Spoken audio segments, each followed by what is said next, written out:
Hello everyone, आज हम जानेंगे 14 जनवरी के जितने भी हमारे द हिंदू का करंट अफेयर थे हमारे एग्जाम पॉइंट ऑफ व्यू से उसको देखेंगे। पहला है कि trust building with China on but LAC vigilance essential says army chief. यानी कहने का मतलब कि ट्रस्ट बिल्डिंग होगा, रिलेशन बिल्डिंग होगा, लेकिन जो मुद्दे हैं हमारा जो सक्षम वैली है वो सब हम लोग कभी रिकग्नाइज नहीं करेंगे। इसमें सब सिचुएशन बताया गया है, तो हम अपने एग्जाम पॉइंट ऑफ व्यू से देखेंगे। ये हमारा Indian China relation GS paper 2 prelims mains के लिए है। कोर इश्यू क्या है कि LAC line of actual control, इसमें है नो म्यूचुअली एक्सपेक्ट बाउंड्री, यानी म्यूचुअली इसको एक्सेप्ट नहीं किया गया है। रिक्वायर कंस्टेंट विजिलेंस, और इसमें रिक्वायर है कंस्टेंट विजिलेंस को इसमें सब ध्यान में देखना है। ट्रस्ट परिशिष्ट डिसिप्लिन टाल, यानी सीमा पर स्थिरता संबंधों का सामान्यकरण नहीं है। यानी कि आप सीमा पर सही से हो गए, इसका मतलब ये नहीं कि सभी संबंध सुधर जाएंगे। जो हमारा जमीन एक्साइज इन कब्जाए हैं उसको तो छोड़ना पड़ेगा। ये सब जो सिचुएशन पहले वाला था भारत अपना अड़िग रहा है। अब देखिए यहाँ पे है border management is tactical not political resolution. यानी कहने का मतलब जो बॉर्डर मैनेजमेंट होता है वो टेक्टिकल होता है, कोई पॉलिटिकल रेजुलेशन नहीं होता है जो कि सुधर जाए। अब सक्षम वैली इशू क्या है इसको भी ध्यान में देख सकते हैं। 1963 में चाइना पाकिस्तान ने एग्रीमेंट किया था, यानी कि पाकिस्तान ने जो पीओके कब्जाया है ना, तो उसमें एक क्षेत्र है उसको पाकिस्तान ने चाइना को गिफ्ट में दे दिया था 1963 में। एरिया जो बिलोंग करता था इंडिया के जम्मू कश्मीर से बिलोंग करता था, और इसे इलीगल और वॉइड किया गया है, माने ये लीगल है, इंडिया के द्वारा बोला जाता है।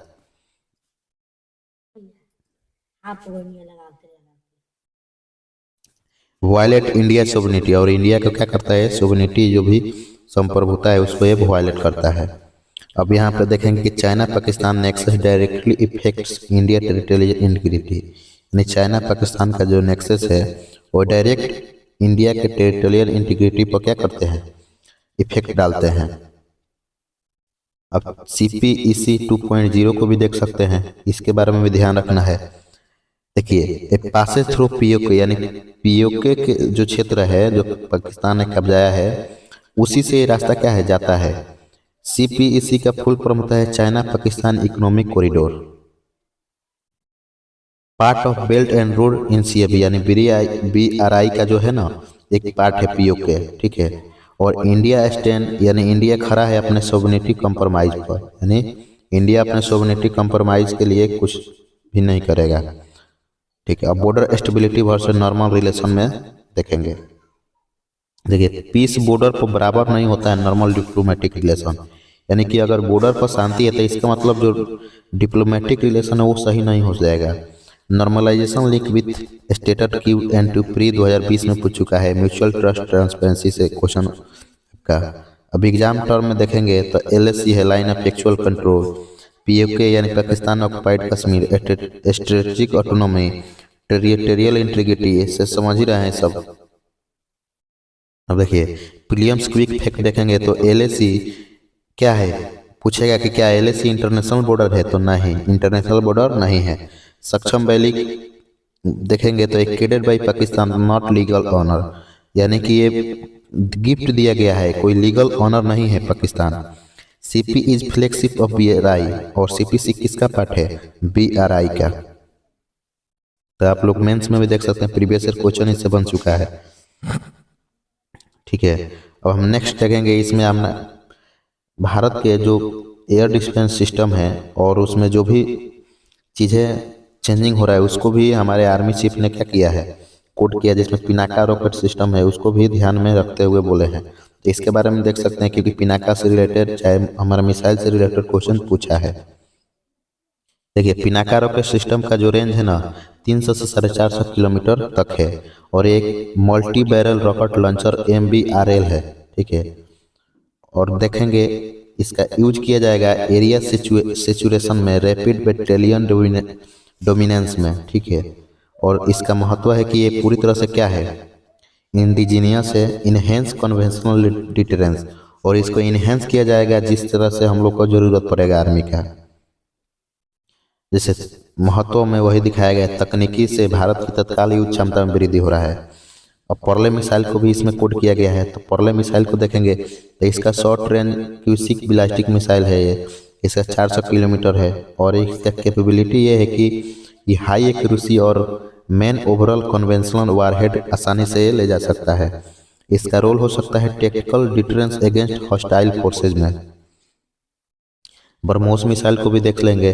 ब्रह्मोस मिसाइल को देखेंगे तो ये सुपरसोनिक क्रूज मिसाइल है और स्पीड है इसका 2.8 से 3 मैक और लॉन्च प्लेटफॉर्म होगा लैंड सी एयर, तीनों से आसानी से हम लोग इसे लॉन्च कर सकते हैं। और यूनिक किससे बनाता है कि fire and forget high precision, और ये क्या करता है फायर एंड फॉरगेट, जो हाई इसका प्रिसिशन है टारगेट उसको भेद कर ही आता है। Need for dedicated rocket missile force, और इसके हम लोग को नीड है, जरूरत है डेडिकेटेड रॉकेट मिसाइल फोर्स के लिए।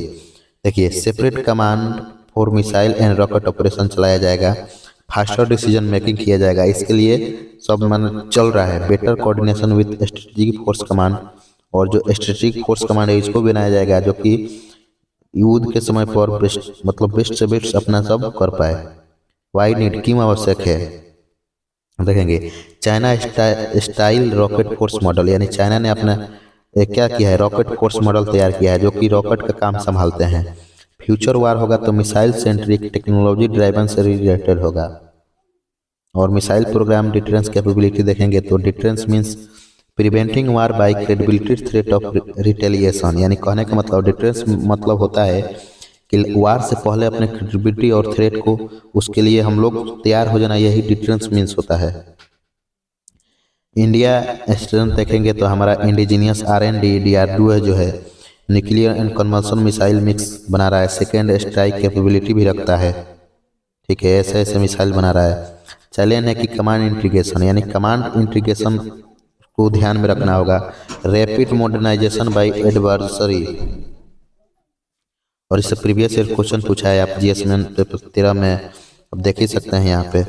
नेक्स्ट है जो उत्तराखंड में आई, Indian air force helps out as Uttarakhand force fire as, यानी कि जो उत्तराखंड का एक रेंज है उसमें आग लगने की वजह से एयरफोर्स के मदद से उससे बुझाया गया। अब इसमें इम्पोर्टेंट हमारा इसलिए बन जाता है कि इसमें यूनेस्को आ जाता है, यूनेस्को की वजह से ये इम्पोर्टेंट बनता है, इसको हम लोग पढ़ रहे हैं क्योंकि यूनेस्को इंटरनेशनल बॉडी है। अब देखेंगे कि इसमें क्या हुआ है, forest fire and Himalayan ecosystem. देखिए वनाग्नि और हिमालयन परिस्थितिकी, वनाग्नि माने वन का अग्नि। अब केस स्टडी उदाहरण देखा गया है कि वैली में जो फ्लावर्स हैं उत्तराखंड में, उसको यूनेस्को वर्ल्ड हेरिटेज साइट में शामिल किया गया है, वेस्टर्न हिमालय का, ये भी ध्यान रखना। और alpine flower and endemic species ये भी उसमें आते हैं। Increase early season forest fire, और जैसे जैसे सीजन चेंजिंग हो रहा है उसमें क्या हो रहा है, क्लाइमेट चेंज का इंडिकेटर दिख रहा है कि क्लाइमेट चेंज की वजह से जंगलों में आग लग रहे हैं। और हम ये भी देखेंगे क्लाइमेट चेंज फॉरेस्ट फायर बहुत जल्दी जल्दी हो रहा है, यानी जलवायु परिवर्तन और वनाग्नि दोनों एक दूसरे के पूरक। इसके कारण क्या है, तो कारण है हमारा तापमान में वृद्धि कर, कम बर्फबारी, गर्मी जल्दी आ जाना, सूखी पत्तियां, मानव गतिविधियां, ये सब कारण है आग लगने का। अब हिमालयन इकोसिस्टम पर क्या इसका प्रभाव पड़ेगा कि इसमें बायोडाइवर्सिटी लॉस होगी, जैव विविधता की हानि, स्थानिक प्रजाति पर खतरा, मृदा अपरदन और जल चक्र प्रभावित होंगे, हिमनद पिघलाव तेज हो जाएगा, आजीविका पर असर पड़ेंगे। देखिए why valley flower is important, इस वैली के फ्लावर इम्पोर्टेंट क्यों हैं। वैली ऑफ फ्लावर्स का महत्व ये है कि फ्रजाइल हाई एल्टीट्यूड इकोसिस्टम पर आते हैं, क्लाइमेट चेंज में बहुत सेंसिटिव भी होते हैं, और सबसे इम्पोर्टेंट है कि बायोडाइवर्सिटी हॉटस्पॉट हैं ये, और इकोलॉजिकल अर्निंग वार्निंग सिस्टम को भी ये दिखाते हैं। कोई भी क्लाइमेट चेंज होता है तो इन पर प्रभाव जल्दी पड़ता है, इसलिए समझ में आता है कि चेंजिंग हो रहा है क्लाइमेट में, ये बहुत इंपॉर्टेंट है। जब ये नष्ट होंगे तो बहुत समस्या देखने को तो मिलेगी ही। और गवर्नमेंट ने क्या पहल चलाई है तो देखेंगे NPCC यानी national action plan on climate change, ये अपनी टीम को गठन करके इसमें देख रही है। फॉरेस्ट फायर अलर्ट सिस्टम, ये भी अपने स्लाइड से इसको निगरानी कर रही है। काम्पा फंड जो है कम्युनिटी बेस्ड फॉरेस्ट मैनेजमेंट है, उसको भी देख रही है, फायर एंड अर्ली वार्निंग वाला। और वे फॉरवर्ड आगे की रास्ता क्या है कि हमें क्लाइमेट चेंज को ध्यान में रखना है और इंडिजिनियस नॉलेज इंटीग्रेशन करना होगा और अवेयरनेस फैलाना होगा ज़्यादा से ज़्यादा, और कंट्रोल जो बर्निंग है उसको भी मॉनिटरिंग करना होगा, डिजास्टर प्रिपरेशन को इंस्ट्रेंथ करना होगा, उसको मजबूत करना होगा। प्रीवियस ईयर क्वेश्चन देखेंगे तो 2020 में impact of climate change in Himalaya action, ये सब आते हैं। 2018 में क्लाइमेट चेंज को ये सब मन ध्यान में आता है, ठीक है। अब आगे देखेंगे कि Jammu Kashmir group express concern over police profiling of mosque, यानी जम्मू कश्मीर ने ग्रुप एक्सप्रेस किया था concern over police profiling mosque पर, ठीक है। तो इसको में ध्यान देखेंगे कि इसमें क्या हमारे एग्जाम पॉइंट ऑफ व्यू से है। पहले तो देखेंगे हम लोगों की आर्टिकल 370 हटा था 2019 में। इंडिया का जो कॉन्स्टिट्यूशन है फुली एप्लीकेबल हो गया जम्मू कश्मीर में, पहले नहीं लगता था। और जो पार्ट 3 है हमारा fundamental right now enforceable like rest of India, और पूर्णतः यह क्या हो गया जम्मू कश्मीर में पूरी तरह से, यानी जम्मू कश्मीर आ गया तो पूरे भारत में लागू हो गया। जो गवर्नर इशू था surveillance, internet shutdown, profiling become, ये सब सिचुएशन देखने को हमारे मुद्दा जो जीएस पेपर सेकेंड है वो इम्पोर्टेंट हो जाते हैं। अब हम देखेंगे कि जम्मू कश्मीर में जो प्रोफाइलिंग इशू है वो क्या है। देखिए इसका अर्थ होगा, मीनिंग माने अर्थ, वो collection of data on mosque imams and religious activity by security agency, यानी कि मस्जिदों और धार्मिक नेताओं से संबंधित जानकारी एकत्र करना क्या है, इसमें समस्या आया है क्योंकि सिक्योरिटी एजेंसी ने कुछ एकत्र जानकारियाँ की हैं जो कि जम्मू कश्मीर में ऐसे सिचुएशन को दिखाता है जो कि आने वाले समय में बदल सकते हैं। इसलिए मस्क्यू यानी मस्जिदों में ताला लगाने का जो भी बात है हुआ है। अब देखें कंसर्न क्या है, संवैधानिक चिंता क्या है। अब हमारा आर्टिकल 21 का उल्लंघन हो जाता है, फ्रीडम ऑफ रिलीजन का भी उल्लंघन होता है 25 का, सामुदायिक प्रोफाइलिंग और भेदभाव का खतरा बढ़ जाता है, ये सभी आर्टिकल लग जाते हैं। बट स्टेट जस्टिफिकेशन है, राज्य का तर्क है कि पब्लिक ऑर्डर और नेशनल सिक्योरिटी रेडिकलाइजेशन को रोकना है, इसलिए ऐसा किया जा रहा है। और कॉन्स्टिट्यूशनल देखेंगे टेस्ट तो मस्ट सेटिस्फाई रीजनेबल रजिस्ट्रिक्शन होगा। राइट टू प्राइवेसी जो हमारा है आर्टिकल 21 कहता है के S Gupta Swami union of India 2017 में, और प्राइवेसी है इंटरसिनिक ऑफ लाइफ एंड लिबर्टी, ठीक है, इसको भी ध्यान में रखा गया है। इंक्लूड यानी शामिल कर देंगे तो सर्विलांस एंड प्रोटेक्शन है, personal data and religious belief है, इंफॉर्मेशन ऑटोनॉमी, ये सब क्या है इसमें शामिल किया गया है। जम्मू एंड कश्मीर एप्लीकेशन का है कि लॉलेस और एक्सेसिव सर्विलांस किया जा रहा है, अनकॉन्स्टिट्यूशनल है, ठीक है। फ्रीडम ऑफ रिलीजन आर्टिकल जो हमारा 25 है अपना रिलीजन का क्या देता है, गारंटी देता है, फ्रीडम है कि freedom of conscious practice profile propagate religion. Subject यानी कौन कौन से हैं इसमें, public order, morality, health. Exam point of देखते हैं mosque profiling valid only if direct proportional nexus with public order, ठीक है। रीजनेबल रजिस्ट्रिक्शन डॉक्ट्रिन क्या है कि जुडिशियल इवॉल्व हो जाएगा, और लॉ मस्ट एग्जिस्ट नो एग्जस्टिक आर्बिट्रेरियंस, लेजिस्लेट स्टेट एम है, और प्रोपोर्शनैलिटी है, नहीं लेस रिजस्टिक्यूमेंस है, और नो डिस्क्रिमिनरी है, सब्जेक्ट टू जुडिशियल रिव्यू है। केस में देखा गया है कि Maneka Gandhi versus Union of India 1978 में हुआ था, जिसमें fair just and reasonable producer को भी कोड किया गया था। इससे हमारा 2014 में भी क्वेश्चन बन चुका है, what do you understand by reasonable registration on fundamental right, how has the judiciary interpreted them, 20 में भी बना है क्वेश्चन हमारा। अब हम देखेंगे यहाँ पे supreme court split on section two prosecute public servant, यानी पब्लिक सर्वेंट को लेकर सुप्रीम कोर्ट ने आर्टिकल 17A का हवाला देता हुआ बहुत कुछ बोला है, जिसको हम अपने एग्जाम से देखेंगे। पहला है कि जो प्रिवेंशन ऑफ करप्शन एक्ट है PCA 1998, India primary anti corruption law उसको एक्टिव हो गया है। ऑब्जेक्टिव ये है कि कर्ब करप्शन एमंग पब्लिक सर्वेंट में जो करप्शन है उसको कैसे किया जाए, रोका जाए, यानी भ्रष्टाचार निवारण अधिनियम 1988 भारत का मुख्य भ्रष्टाचार विरोधी कानून है।